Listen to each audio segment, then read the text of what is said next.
This episode of Bolden Consulting Presents Village Conversations is brought to you with the support of the Village Fund, the LA Partnership for Early Childhood Investment, and the Conrad N. Hilton Foundation.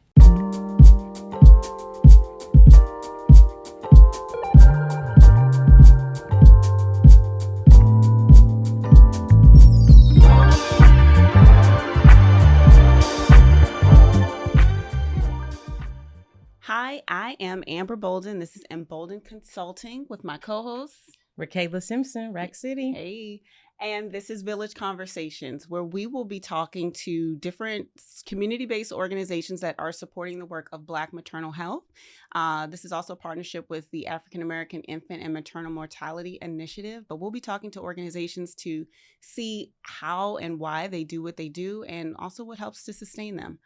Our guest today, I'm so excited. We have Sakina Hakeem. Hi, peace and Sakina. Happy to be here. Of Tranquil Core. And I just want to start. We start every episode by just giving flowers. And that's just reading the bio. So this is just stating the facts. And so if it is okay, I would like to. Please. Okay. So Sakina Hakeem is a licensed clinical social worker, a registered yoga instructor, and a multidisciplinary healer. She is also the executive director of Az Hakeem Foundation, a nonprofit organization that supports children and families affected by incarceration. Tranquil Core, Sakina's mental health private practice in Los Angeles, provides a psychotherapy and holistic care services. Sakina's clinical background includes working with foster youth, survivors of domestic violence, seniors, and children and families impacted by incarceration. Wow. I'm so excited for this conversation.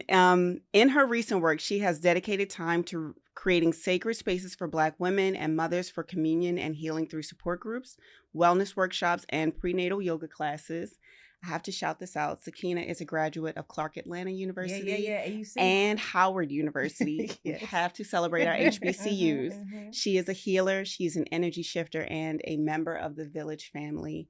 Welcome, Sakina. Thank you. It's a blessing to be here with you too. So I gotta say, I didn't know it was Clark Atlanta because like we're AUC fam. I graduated from Stillness. So, like, we're here. No, we're right here. We're right here. Nice.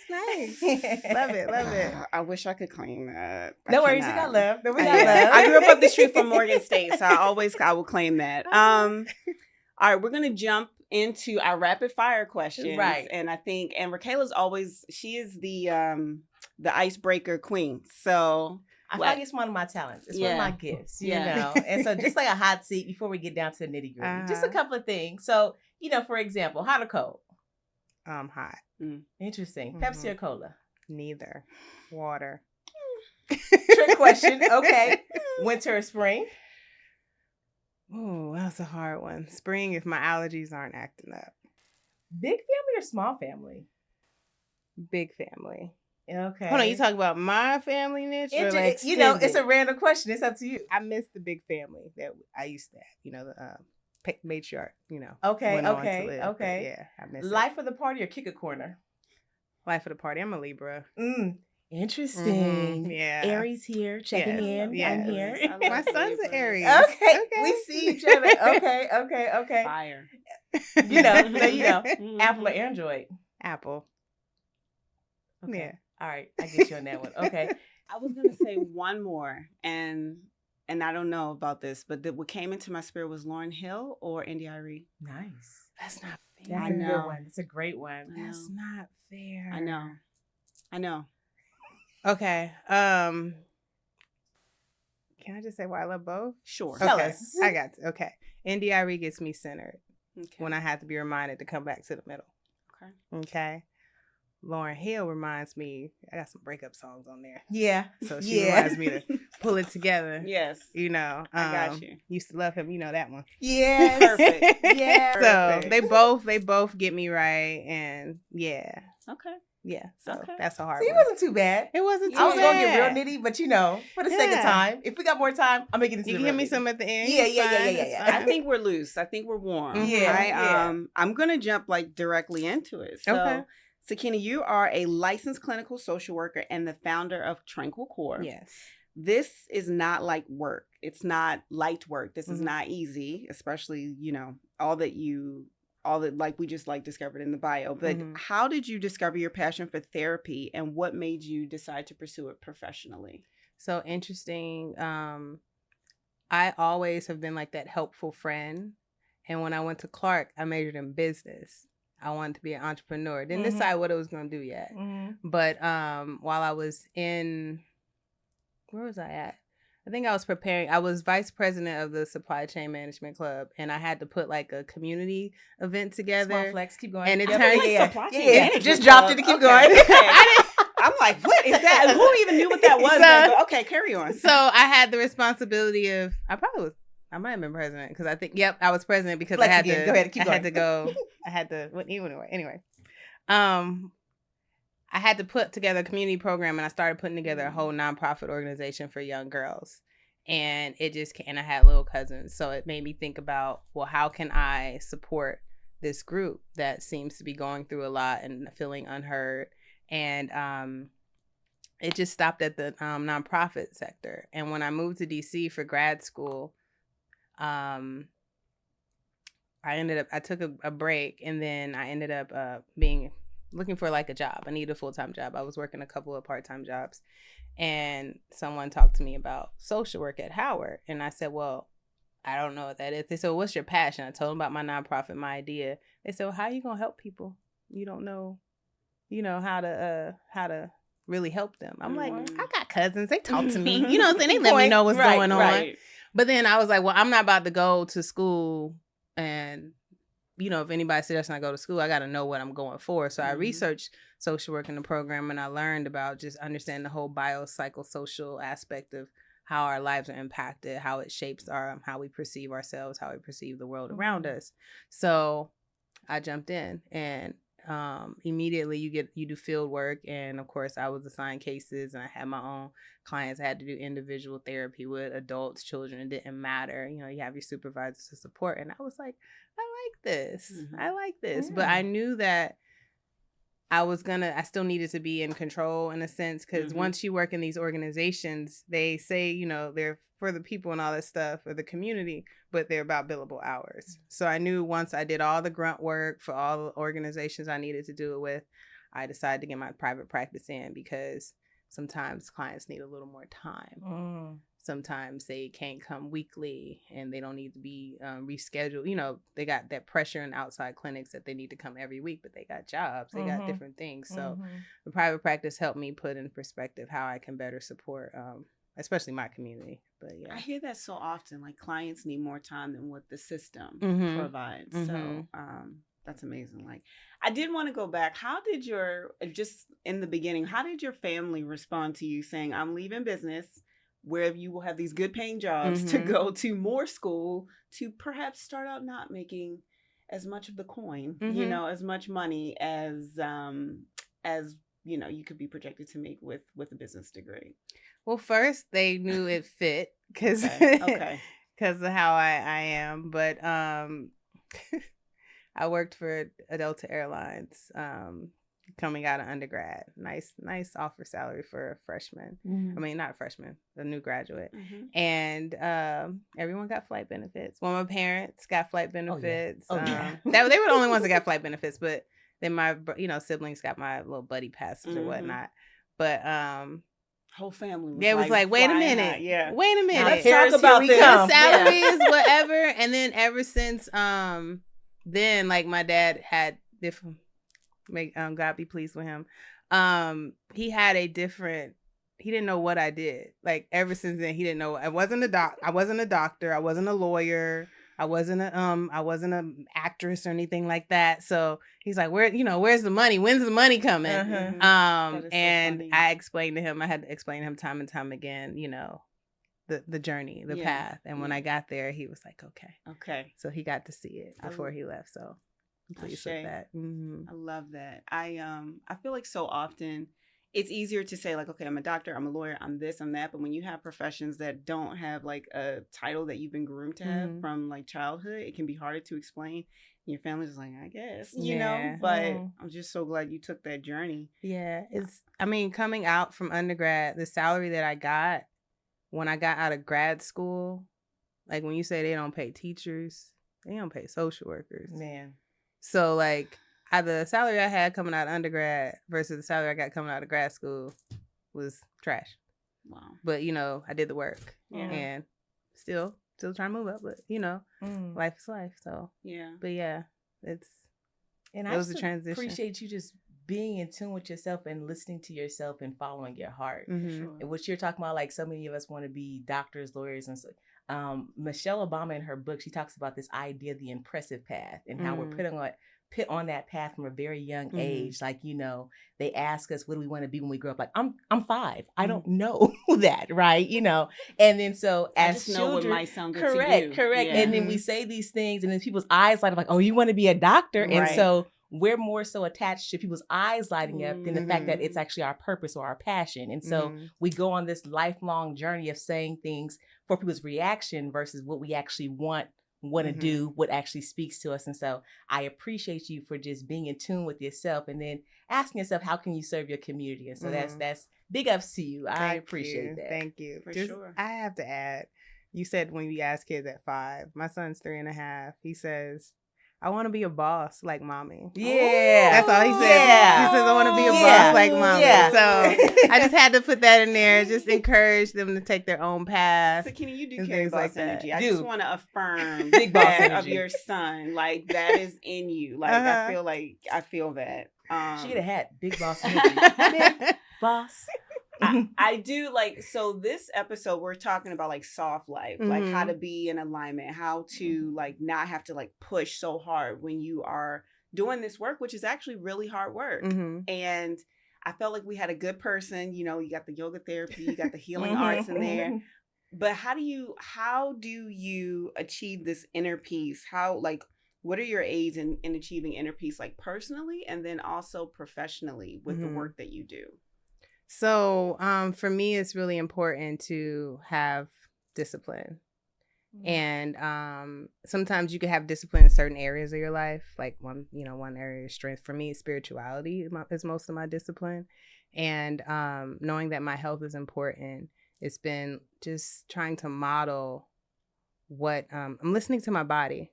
Like my brother used to say to me a long time ago, if you keep worrying about everybody, you're going to give yourself an ulcer. And I always have to remind myself of that. So, but I do allow myself to feel my feelings though. That's important because you feel those feelings. You can be angry, you can be pissed, you can be whatever, but don't let them sit too long. But we don't want to ignore them because then they'll fester. Then they become suppressed. So it's like, oh, I'm upset. This bothers me. What also is interesting to me is because of the energy that I give with my clients and even my students, they often ask me, is it okay to ask you how you're doing? After you take in every's stuff, what are you doing this weekend? Can we ask you that? Yes, they ask if they can ask me that. And I think at the end of it, I guess to wrap up the question is you just got to remember you're human and to remind yourself that we show so much grace to other people. It's okay, they had a bad day. Oh, it's okay, they're a little stressed out. They miss whatever deadline. But then it's like, well, when we do it, what's wrong with you? Why couldn't you get it together? All this criticism. So I try to, like they say, take your own advice. That's really important because you're trying to tell other people have a soft life. Right. How you not gonna take it? Right. At all. Right. I told y'all when I got here this morning, I was like, ooh, I'm gonna put some heels on. And then I was like, a soft life. I'm not doing that today. Not today. What makes me feel good? You made you commented on feeling your emotions. And I think as you were talking, like even about like social workers not getting paid enough, I'm like, is this a conspiracy to not really teach us how to like really live? Because I remember hearing like emotions are information. Just because you have an emotion, it doesn't mean that you have to like respond and live in that. But it's like, what is this emotion telling me? And how do we handle the information? And like, what is my body telling me? But I don't think we get taught how to deal with emotions. They just come up and you either know that you can have that emotion in that moment or you can't and you suppress it. Like you said, I think that's, but like the people, the teachers, the healers don't get paid to do that work, to teach people how to do that work. When you're talking in terms of like a community-based organization, like So you have people like, it seems like you have like a good kind of village or community where they check in on you. But as far as like organizations that kind of are on the output, direct service, doing the work every day, what are some of the ways that you might, some examples of like how they can create strong boundaries, or, you know, like just begin to feel into what their needs are? Like, how can they also have kind of like a soft cultural practice while still getting work done? Because I think that's another thing. Like, stuff gotta get done. If it's permissible, I will have essential oils at my desk. I will have some crystals at my desk. I would not eat at my desk if I know that there are people that are going to come by and say, hey, do you have a second? Even though it's lunch, like, you either close your door, but if you have that kind of work environment where they just don't, you know, go to your car and eat. You know, even if you're not eating lunch, you need to go take a break, go to your car. Go for a walk. But sometimes you just need 5 minutes. That's what people think, like, oh, I don't have time. Well, 5 minutes. So how long we spend on the toilet? Right. Yeah. You know what I'm saying? Like, put it in the calendar. Block out for 5 minutes. Valid. Yeah. Block out for 10 minutes, and you got to treat it how you treat everybody else's time. Exactly. And you got to schedule it, because we schedule everything else. We schedule our doctor's appointments, but when our stuff, we put an alarm on it, what do? If it's the alarm to journal or it's the alarm to meditate, what do we do? We snooze it. And we snooze it, and we're like, you know what? I got to finish and get this done. Yeah. When we got to realize that just 5 minutes of our brains are so active. We're taking in so much information. We're processing everybody's other stuff. We got our stuff. And there's no real rest. So like, if you get into a practice where you're at least giving 5 minutes of rest, things that you respond to at a 10 level might come down to like a 5 or a 6 because your body has, you know, allowed you to do that. One thing I kind of just going back, you responded to me in regards to suppression. What's really important too that I like to tell my clients is that we often say, oh, well, I got an argument with my spouse or whatever, and I just go for a run. And then I come back, I'm better. Right? What's missing? You haven't verbalized conversation. Yeah. Exactly. But we get so caught up, even if it's journaling, we get so caught up in our coping skills. Even though they're healthy coping skills, they can become unhealthy if we use them to suppress. That's a good point. So you got to process. Like, if I go for my run and I'm pissed, I got to come back. Okay, I'm in a better state to have this conversation. Right. I'm in a better state to work on this project. I love that. So I guess you could tie that into being soft, having a soft life. But it's really important that we do that, because all we do is, I'm pissed. Let me go run. Let me go shoot some hoops. And then, well, what got us there in the first place? Right. Why did we get pissed? Right. How can we not get so upset next time? I love that. Yeah, because it's not necessarily just about like things don't happen or you can't deal with things. It's how do you be in alignment to deal with it better. Exactly, because it's gonna come up again and again. It's a life, especially if it's trauma. You're gonna get those triggers are gonna come back, and the trauma won't go away, but you can navigate how you deal with it each time it shows up. You can deal with it better. Yeah. I'm also curious to your brother's point of, you know, if we keep worrying about other people's problems, you're going to cause yourself an ulcer. So just in this, I'm always curious around the line of work in social work and being a clinical therapist. It's a very delicate balance, because you're always, and from, you know, my layman's terms, right, you're receiving people's problems, right? And so how do you find the balance of making sure that you don't take that on? How do you release it more, so to speak, right? Because I think that, and I imagine so, again, I am not a licensed therapist, clinical, you know, right? But, you know, it's easy for someone to offload onto you, and then you make those problems your own, or you at least take them home with you, right? And so how do you find that balance of taking them in, receiving them, giving good advice, and then also not making those problems your own or carrying them onto your home? Good question. I got some of the best advice from my clinical supervisor, mentor, coming into the game all green. You can't save everybody. Man. That's what y'all young people get it. I ain't young no more. Excuse me. But y'all get in here and y'all want to save the world, save everybody. You can't save everybody. So I know that it's, you know, that saying, you doing the best you can with what you have. I know I did the best I did with what I had, what I was able to provide to my client. And sometimes all the sessions aren't perfect either. And understanding that happens, you know, reminding myself, it's that whole, what's within your control, what's not within your Yes. control. So if I take my client is giving me what they gave me, it's hard, especially if it's some if it brings up some stuff for me. You know, a client their voice or their demeanor can remind me of someone. And then immediately I can like transition to like, am I that role for them? And then I have to be like, you know, no, you're not. So, you know, just separating it. You come home, you take that hat off. I mean, we were told social workers wear many hats, but a lot of people, Black women, wear many, many, many hats. Man. So it's like you got to decide when you're going to take that hat off. You got to know you were with that client from that session, from that time, or you were at that job that day. If it doesn't bring you good energy, then you can't bring it. You gotta cut it off. But you gotta have some time to decompress and process it. If something sat with me that day, that's what my clinical, you know, my mentor is my village. If I need to will things in because it's still sitting with me, it's really important. I got triggered the other day about someone and, you know, their lifestyle. And because you're a person. I'm a person. Right. Exactly. Right. Exactly. Not a bot. Yeah. And I was like, okay. I noticed my language, my tone became very explicit because I was here.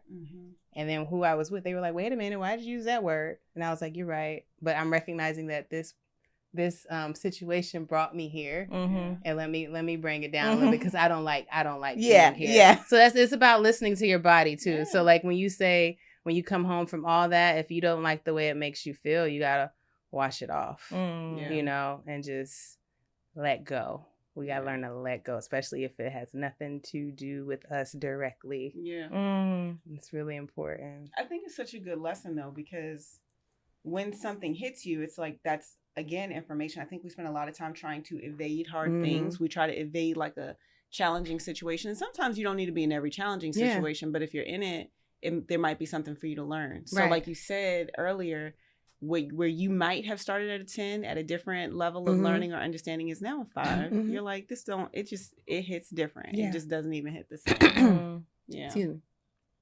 That's amazing. I'm taking that in because I know I'm as a person, you know, even if I say I'm releasing something, somewhere it's still kind of pent up right there.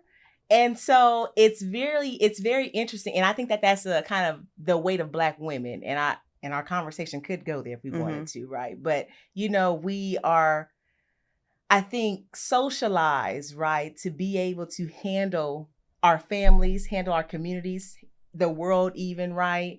And so as we are taking on, again, everyone's problems, we're just being active listeners. It could be that simply. We are saying that, okay, this is your problem. I've done the best that I could do. And I now need to make sure I'm focusing on myself.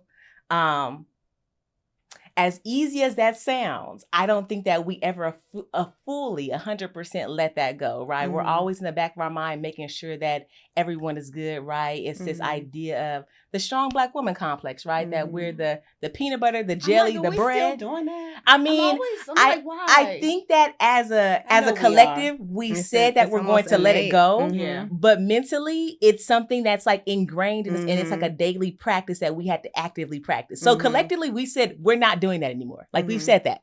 But be honest. But I think do you actually do it 100% of the time? I think the fear is like, if you don't do it, then who's going to do it? What happens to the family? You know, what happens to people? Are you prepared for whatever that looks like? And like, what do you do with that?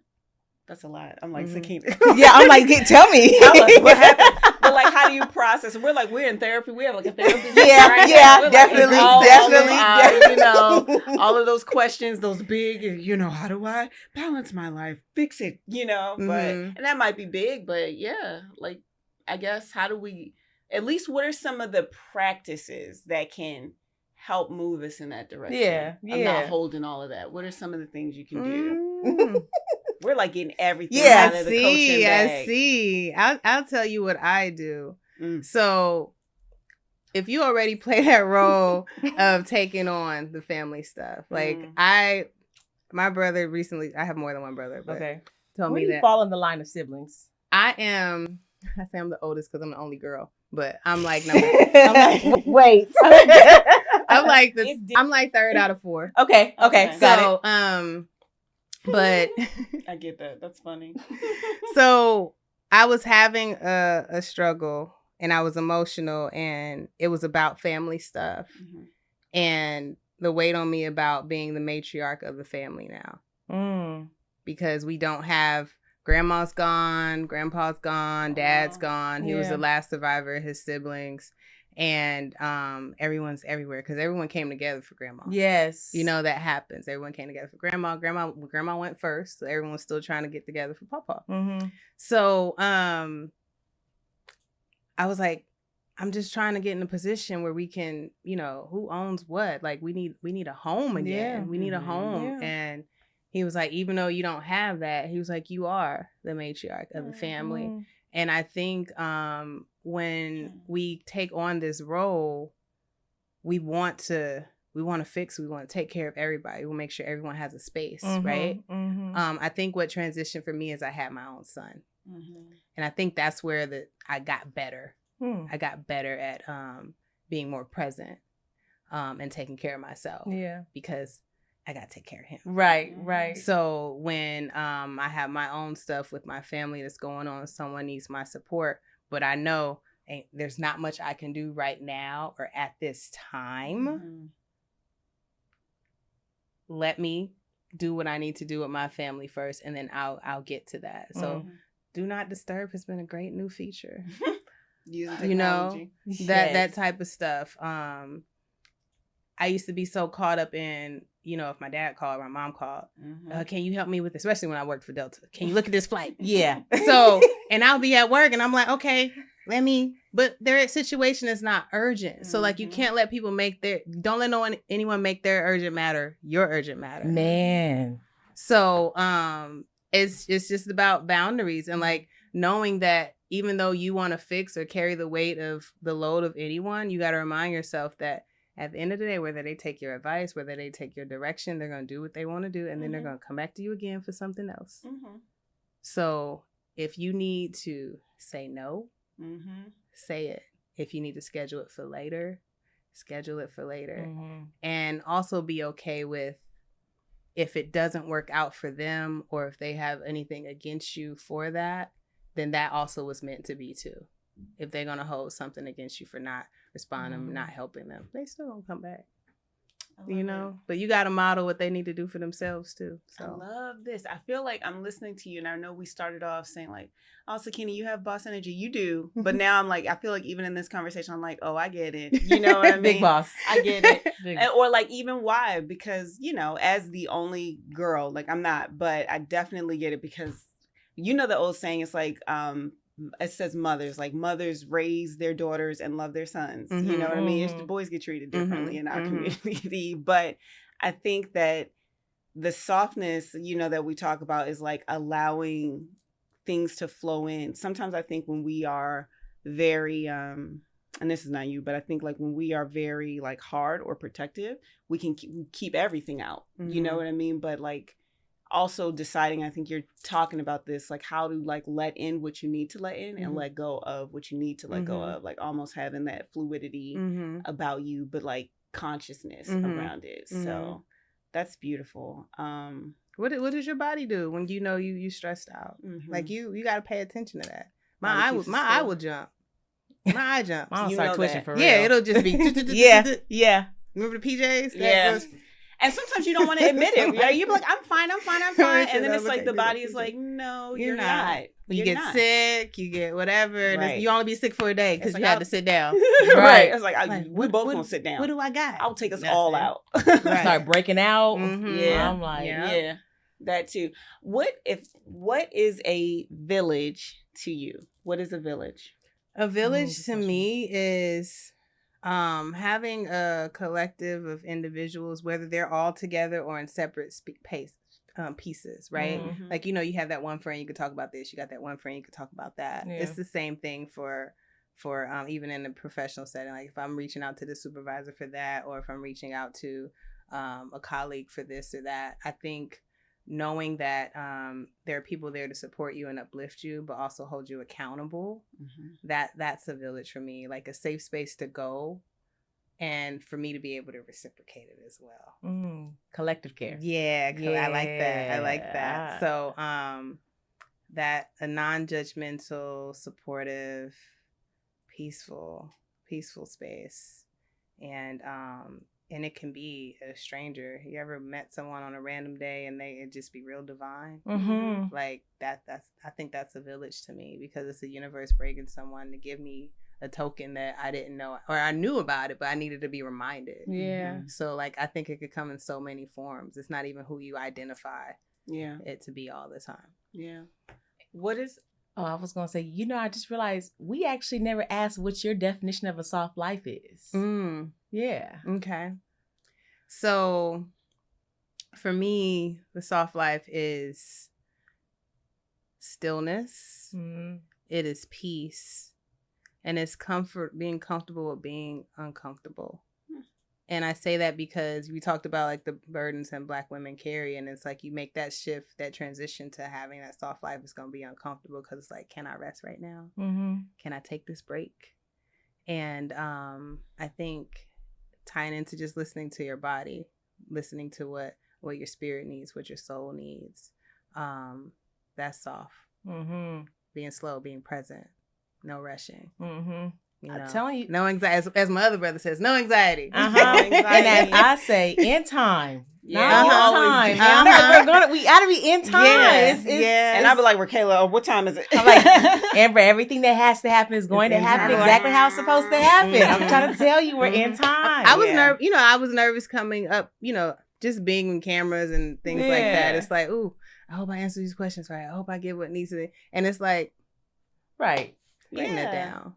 Remember who you gonna be with. I say. And I feel like life always prepares you for the moment. Sometimes like our mind, our ego, whatever you call it, can like take us away, can have you thinking, you think it's helpful. We were talking about Inside Out too before we started. Yes. But it's like anxiety will be like spinning around trying to make you think, I'm helping you. And it's like, no, I don't, we're good. You know what I mean? Like I've been prepared for this. So everything, you've lived it. Like you've done it. You know what I mean? I was never worried about the responses, but I hear you. I did want to ask also, so, here with the Village Fund, the focus is Black maternal health and making the difference for Black women. And, for those who don't know, we are facing still gaping disparities, have been for, some generations now, like especially in hospitals and with care. And what we have found is that our communities are best equipped to serve. And so as a grantee of the Village Fund. Yes, thank you, Village Fund. Yeah. I'm so happy to create a space for my Black mommies. Yeah. What is the contribution, or what is the offering? What do you feel like your offering is to the Black maternal health community? I feel like I do prenatal yoga classes, and it's a safe, comfortable space. Too often we don't even voice what's going on. So like I asked, actually a couple weeks ago, because I knew it was coming, I asked my moms, had them define a soft life for them. And it was a wonderful experience. And just trying to make time in before class or even after class to process anything that they felt like they were feeling before they came in. Because I have moms that come in and they I'm so glad I came. Like even just movement helps them be free. Or even the last position of a guided meditation helps them recognize stillness and peace.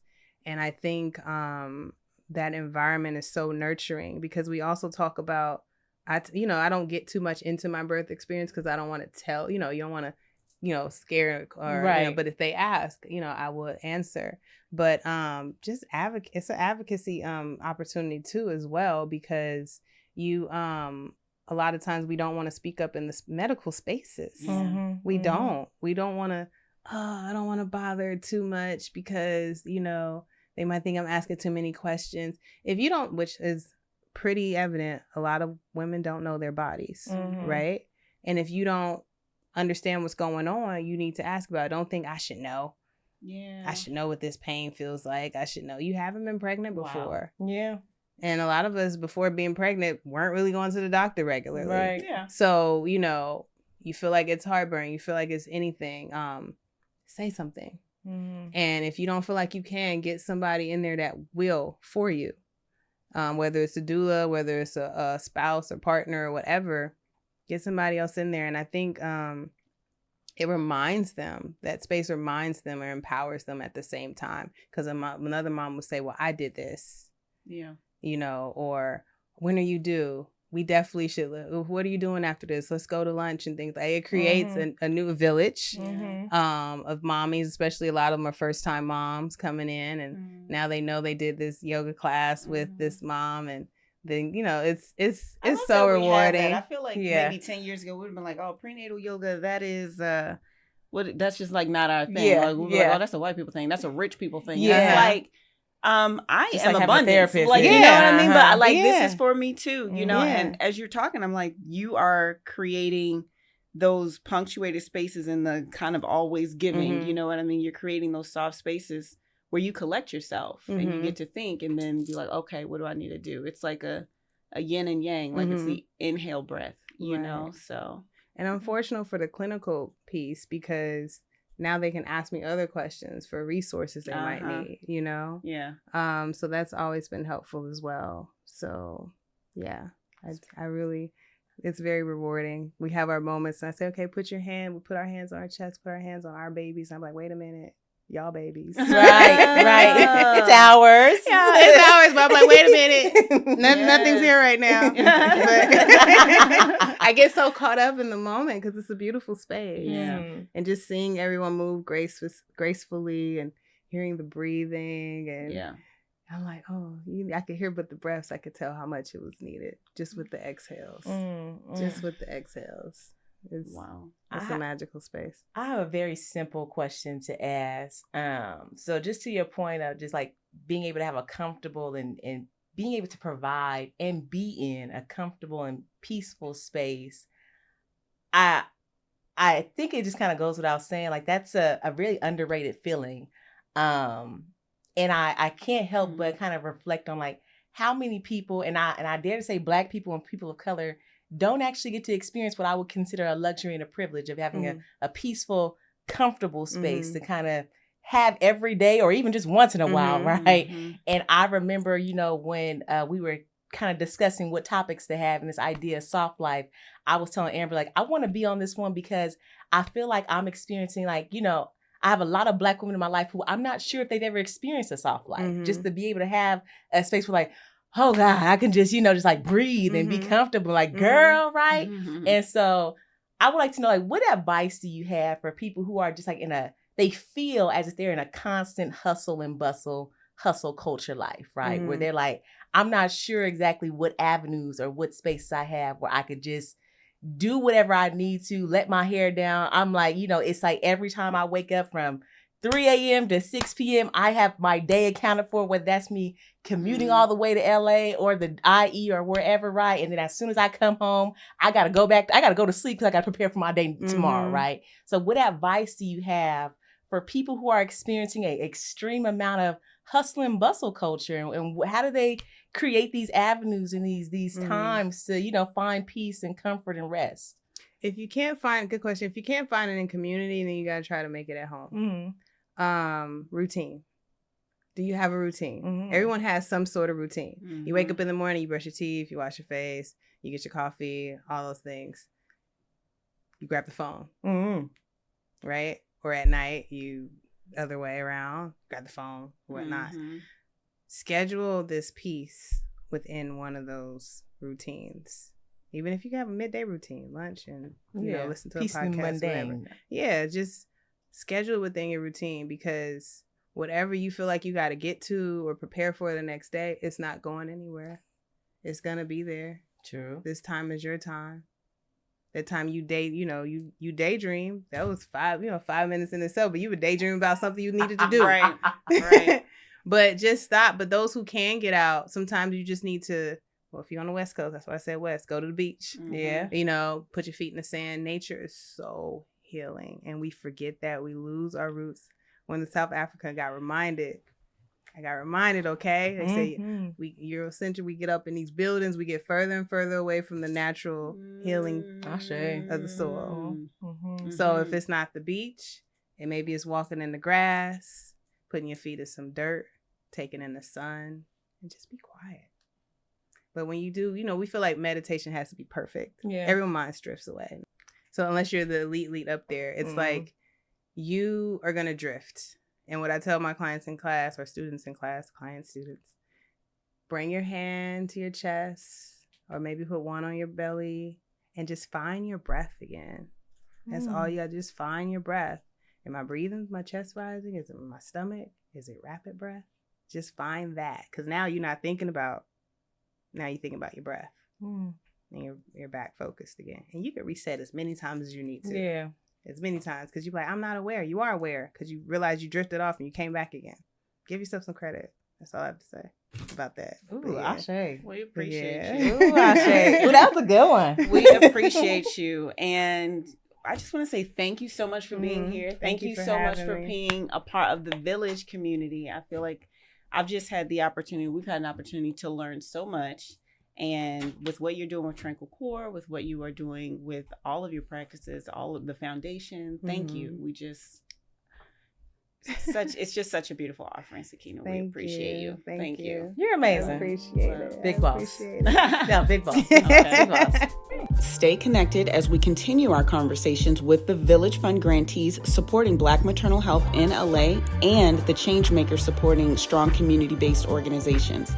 Episodes for this 5-part series will be released weekly. You won't want to miss these discussions. Stay tuned.